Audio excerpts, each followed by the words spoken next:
మిత్రులారా, ఇవాళ ఆరాధన విశేషంలో ఒక చిన్న కొత్త విశేషం చెప్తా. ఇది వీలైతే చేసుకోండి, వీరు కాకపోతే చేస్తూ చెప్తాను. కొంచెం ఏదైనా చిల్లుల పళ్ళెం చిన్నది పెట్టుకుని పైన పెట్టుకుని కింద ఒక పాత్ర, కొంచెం పెద్ద పాత్ర పెట్టి ఆ చిల్లుల పళ్ళెం లోపల నీళ్లు పోస్తూ అవన్నీ కిందకి దిగుతుంటాయి కింద పాత్రలోకి. అంటే శివాలయంలో చూస్తున్నా సరే మనం సత్యద్రపాత్ర అని అలాంటిది చేయండి. లేదనుకోండి, ఇబ్బంది ఏమీ లేదు. ఓ పెద్ద పళ్ళెంలో చక్కగా ఎద్దు, తర్వాత దూడ, తర్వాత నాగలి బొమ్మ అది పెట్టి ఈ మంత్రము మరి 108 సార్లు చదువుతారా, 27 సార్ల మీ ఓపిక. చదువుతున్నంతసేపు కూడా ఉద్ధరణితోటి చుక్క చుక్కలుగా వెయ్యండి, ఏకధారగా పూసేయకండి. ఇది ఏమిటంటే మేఘానికి సంబంధించిన ఒక మంత్రము. దీనివల్ల ఏం జరుగుతుందంటే, వ్యవసాయదారులైతే వర్షాలు సరిగ్గా పడి ఎక్కువ తక్కువ పడ్డ పంటలకి క్షేమం కలుగుతుంది. విద్యార్థులకి తరగతులు సరిగ్గా జరిగినా జరగకపోయినా వాళ్ళు చదువుకున్న చదువు అంతా కూడా ప్రయోజనంలా తయారవుతుంది. అలాగే ఇంట్లో వాళ్ళకి, ఆడవాళ్ళు కావచ్చు, మగవాళ్ళు కావచ్చు, సంపాదన పరులు కావచ్చు, సంపాదన లేని వాళ్ళు కావచ్చు, వాళ్ళకి తగినట్టుగా ధనలాభం. అంటే ఎక్కువ ఆశించిన తక్కువ వస్తుంది, జీతం లాంటిదో అయినా పర్వాలేదు, అది కూడా మీకు చాలా ఉపయోగించేలా అవుతుంది, క్షేమం కలుగుతుంది, తద్వారా మంచి జరుగుతుంది. ఇది మేఘానికి సంబంధించిన స్తోత్రం. మాలాంటి వాడు చెప్తే మీరు వినరు. ఒక హిందీ రచయిత ఓ తోట సినిమాలోనూ మేఘం మీద పాట రాశాడు, కాలే మేఘ కాలే మేఘ బర్సావు అని చెప్పి. దానికి మీరంతా బ్రహ్మరథం పట్టారు. అది ఎక్కడిదో తెలుసా అండి? అధర్వణ వేదంలో పర్జన్య సూక్తం ఉంది. మొత్తము దాంట్లో ఉన్న 9 మంత్రాలు 3 చరణాల్లో పెట్టారు. అది మాత్రం మనకిష్టం. ఎంచేత పొరుగింటి పూలకూరే రుచి. మన గురించి భగవద్గీత మనం చెప్తే వినం, అమెరికాలో జర్మనీ వాడెవడో జపాన్ భాషలో చెప్తే మనకి నచ్చుతుంది. ఇది లాంటిది గమనించండి, ఏమనుకోద్దు. కొంచెం అధిక ప్రసంగం చేశాం. ఇది పర్జన్యానికి నమస్కారం, అంటే మేఘానికి నమస్కారం. ఏమని చెప్పి, సముత్పతంత్ ప్రదిశో నభస్వతీ సం అభ్రాణి వాత జ్యూతాని యంతు మహారుషభస్య నదత నభస్వత వాశ్ర ఆపః పృథివీన్ తర్పయంతు.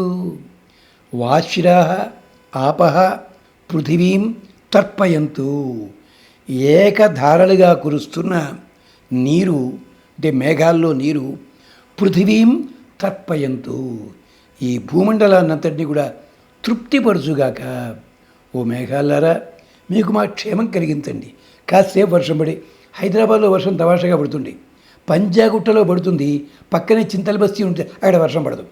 అలాగే ఇంకో తోట ఇక్కడ పక్కనే దిల్సుగనలో పడుతుంటుంది, పక్కనే మూసారాంబాగులో వర్షం పడదు. తమాషా, ఇది హైదరాబాద్ ఎప్పటి నుంచి చూస్తున్నాం. అలా కాదమ్మా, మొత్తం అంతా చక్కగా కురవాల్సి ఉంటుంది. అలాగే నువ్వు రావాలి మా కోసం అంటే అందరికీ తెలుసు కదా, ఈ ఉదాహరణ ఇచ్చావు. అది ఎంచేత వాశ్ర ఆపః పృథివీం తర్పయంతు, ఈ భూమిని తృప్తిపరచు. అంతే తప్ప రోడ్ల మీద ఓవర్ఫ్లో అయిపోయి వెహికల్స్ ఆగిపోయి నిలబడి అలా కాకూడదమ్మా. మేమంతా ఆనందపడాలి. అలాగే నువ్వు వర్షం కురవాలి. సముత్పతంత్ ప్రదిశో నభస్వతీ. ముందుగా మేఘాలు ఏం చేయాలి?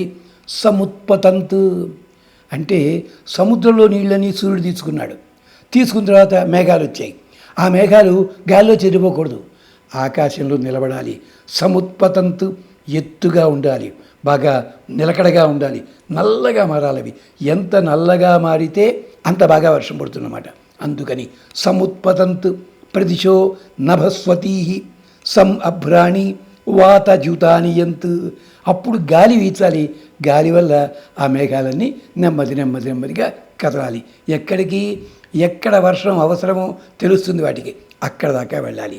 మహారుషభస్య నదత. మీరందరూ బాగా వర్షించేవాళ్ళు. ఎప్పుడు వర్షిస్తారని మీరు? వర్షించే ముందు ధ్వనిస్తారు కదా. యుద్ధానికి వెళ్ళినప్పుడు వాళ్ళు కేకలేస్తుంటారు. క్రికెట్ ఆడేవాళ్ళు, ఫుట్బాల్ వాళ్ళు కేకలు ఎందుకండి అంటే ఓ అటాక్ చేసిన జాగ్రత్త చూసుకోండి అన్నట్టు. అలాగే మేఘాలు కూడా వర్షించే ముందు ఉరుములు ఉరవాలి, ధ్వనించాలి. అదనమాట ఉరిమే ధ్వని ఉందంటేనే వర్షం పడుతుంది అర్థం. అలాగా అంచేత మీరంతా మహా వృషభస్య నదత నవస్వత వాశిర ఆపహ పృథివీన్ తర్పయంతు. దీంట్లో చమత్కారం ఏమిటో తెలుసా అండి?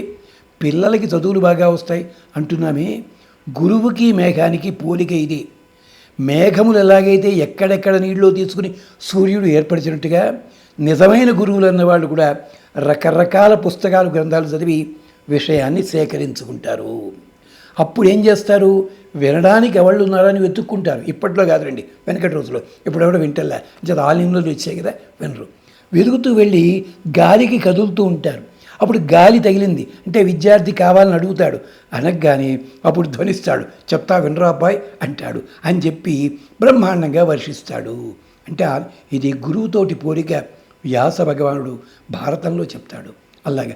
కానీ మేఘం ఒక్కసారి వర్షం పడితే మళ్ళీ ఖాళీ. గురువు లాంటి వాడు కాదు, ఒకసారి వర్షించినా మళ్ళీ వర్షించగలడు. అంచేత మేఘాలకి నమస్కారము. అంచేత ఇది రాగి చెంబులో నీళ్లు పెట్టుకుని చేసినా సరే, ఇందాక చెప్పిన పద్ధతినా కానీ చక్కగా మళ్ళీ ఈ రోజుని మాత్రము జీడిపప్పు నివేదన చెయ్యండి, క్షేమం కలుగుతుంది. స్వస్తి.